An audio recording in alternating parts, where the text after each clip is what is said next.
Matrices. They're really just an array of numbers. You have rows and columns of numbers. And they're named creatively enough by how many rows and columns they have. That tells you what size they are. So since this one has 2 rows and 3 columns, we would call it a 2 by 3 matrix. Very creative. This one has 3 rows and 2 columns, so it'd be a 3 by 2. This next one only has 1 row, but 4 columns.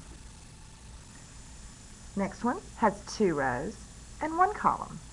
Now, each of the numbers inside of here are called an element. 2 matrices are equal if and only if they're the same order, same size, and they have same corresponding elements. So if I had 1, 2, 4, 6, this one would only be equal if every element was the same. So this would have to be a 1, this would have to be a 2. Now let's get really creative. What if I said this one was 2x and this one was 2y? Could you figure out what x and y would have to be to make those be equal? Well, of course. If 2x and 4 are the same, then that means x would have to be 2. 6 and 2y would have to be the same. That means y has to be 3. Now, working with matrices, addition and subtraction are extremely easy. It's corresponding parts or corresponding elements. So you would add the corresponding elements, literally. So 5 plus 3 give me 8. 2 plus negative 2 would give me 0. 7 plus 4 would give me 11. 1 plus a negative 2 would give me a negative 1. 3 plus 1 would give me a 4. 9 plus 7 would give me a 16.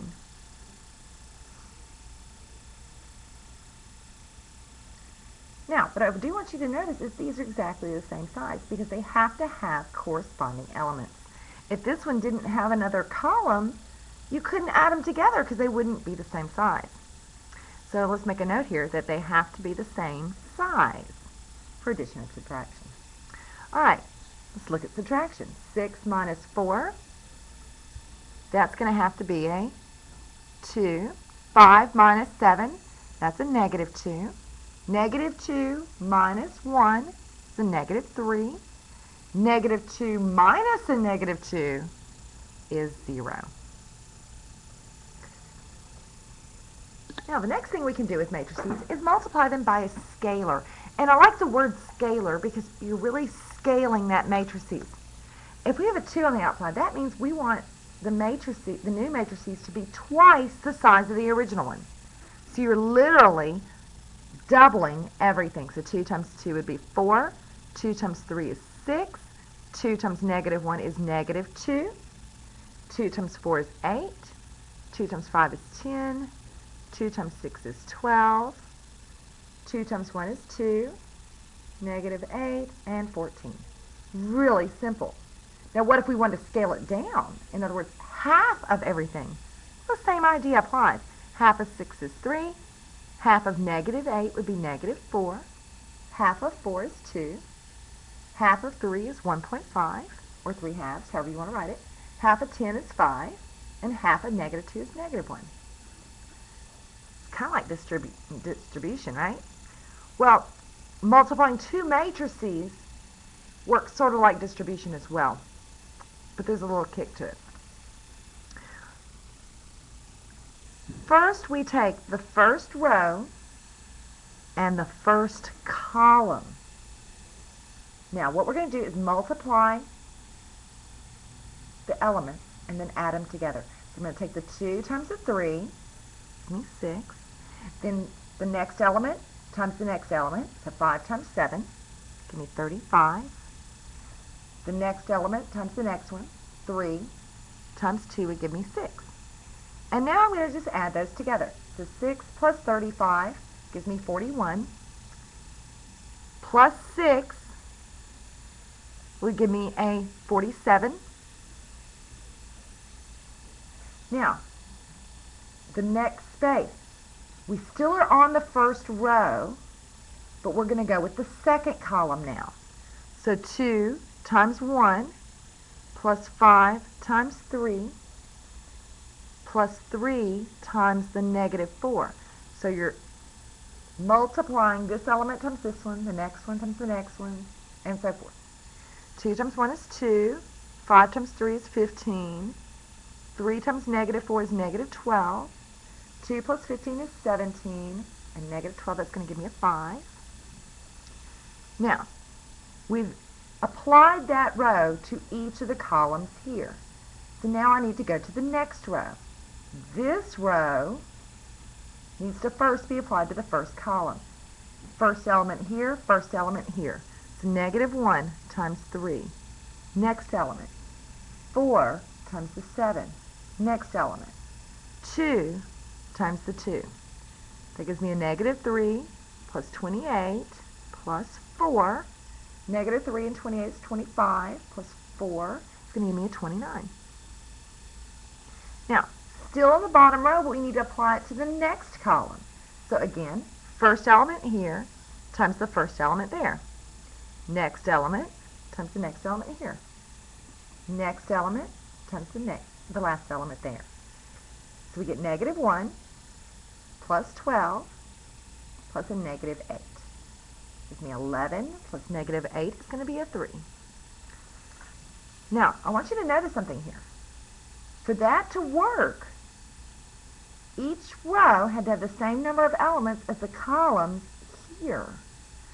So look at this. This is a 2 by 3, and we multiplied that with a 3 by 2. These numbers have to match. But look what we came up with. The end result was a 2 by 2. Wonder if that comes from here and here. All right, let's try the next one. First row, first column. 3 times 1 plus 2 times 0. Well, that just gives me a 3. Next one, 3 times 0 plus 2 times 1. So you see we took that row and that column, then that row in this column. Next we take the next row. 8 times 1 plus 7 times 0. 8 times 0 plus 7 times 1. Look how nifty that was. We ended up getting the original back. This matrix, where the 1s have one diagonal and 0s in the other diagonal, it's called the identity matrix, because when you multiply something by that, you get the original back. Now, for the sake of time, I'm going to go on down here and see what happens when I take a matrix times one that has variables. Let's see what happens. Now, this was a 2 by 2, and this is a 2 by 1. So they will multiply. Now, my end result is going to end up being a 2 by 1. So let's see how that happens. Okay. First row times the only column. So that's negative 1x plus 2y. And I don't have another column here. So this is just one column. Now here it's 1 times x plus 6 times y. Go here. Negative 3 times x plus 7 times y. Then apply the next row, 4x plus 2 times y. Again, I end up with a 2 by 1. Now, why is this useful?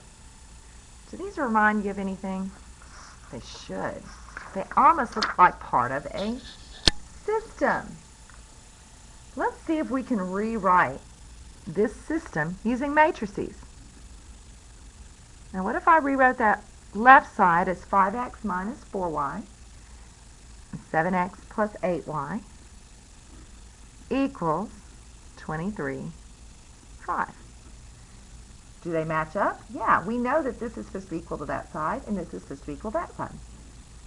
But let's see if we can rewrite this as a multiplication equation. Remember those last ones? We had a 2 by 2 here, and then just put the variables there. And if you notice the pattern, it ended up being that this would be a 5, negative 4, 7, and 8. Now, creatively enough, I like to call this one the coefficient matrix. Why? Because it has the coefficients. This one I'm going to call the variable matrix. Oh, because it's got the variables. And this one I call the solution matrix because creatively enough, it has the solutions. So let's call the coefficient matrix A, big A, variable matrix X, big X, and solution matrix we'll call B. So we got A times X equals B. Now, normally we would just divide, but guess what? Division does not exist for matrices. There's something that undoes an operation, though. Do you remember what that means?